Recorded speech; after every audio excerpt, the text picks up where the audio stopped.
Yo, yo, yo.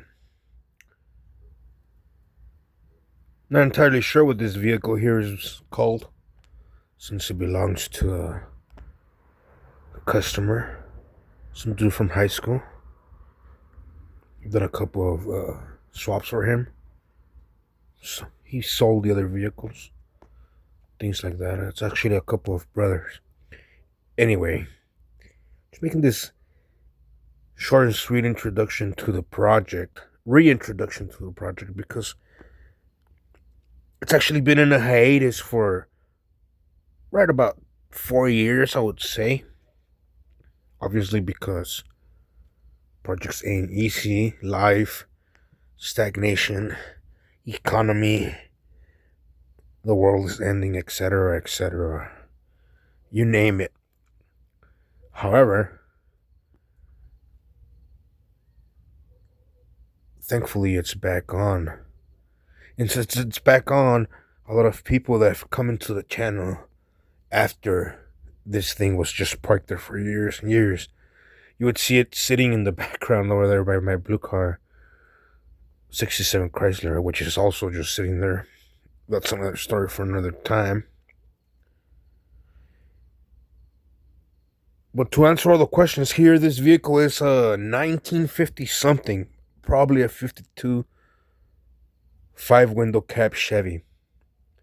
It was sitting in, I believe, Alamogordo, New Mexico. Not entirely sure of the details, but I do believe that the guy delivered it here to El Paso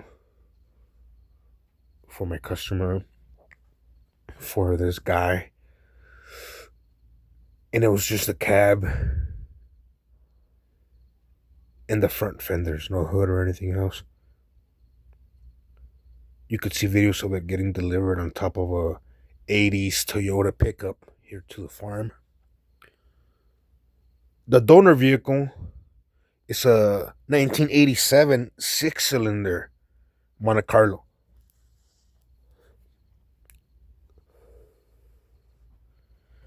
The Monte Carlo had a collision.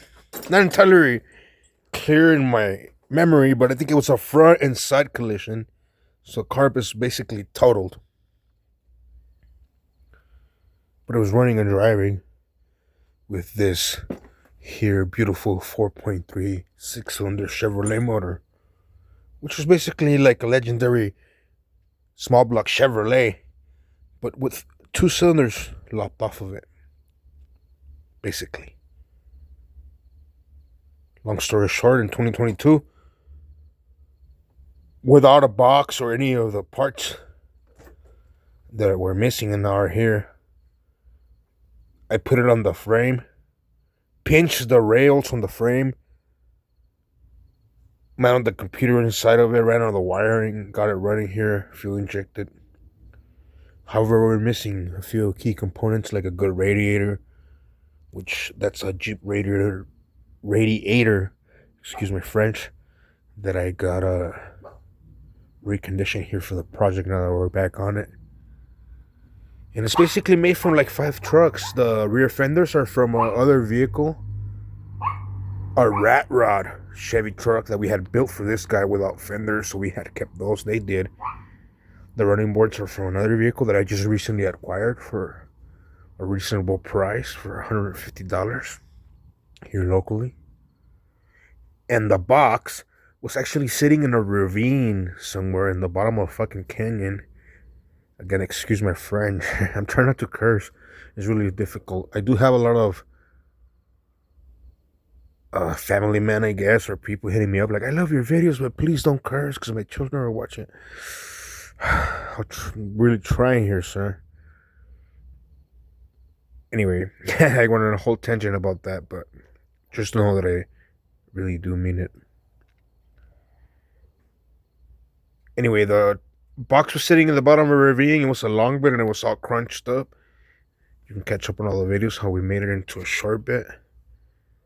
But yeah, this is pretty sick. 5 trucks into one on a Monte Carlo frame, 6-cylinder. But it's not gonna be a slouch.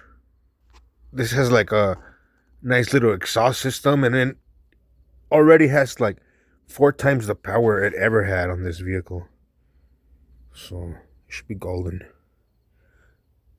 Running it because it's wrong what you brung theory here. We had that donor with a 6-cylinder running, you know? Could have been an 8, would have been cool, but it's not. So I don't want to hear some shit like, you should LS swap it or